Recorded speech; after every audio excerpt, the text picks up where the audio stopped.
द्राक्ष द्राक्ष शाबास द्राक्ष आहे शाबास। हा बस हात करा। आणि कलिंगड कुठे दाखवा कलिंगड।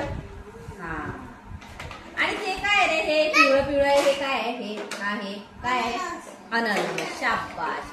आणि सीताफळ कुठे सीताफळ सीताफळ। डाळिंब कुठे डाळिंब। हा मला तुझ्या हातात आहे ते काय आहे मनांच्या हातात काय आहे केळं। केळं नाही केळं म्हणायचं काय म्हणायचं केळं।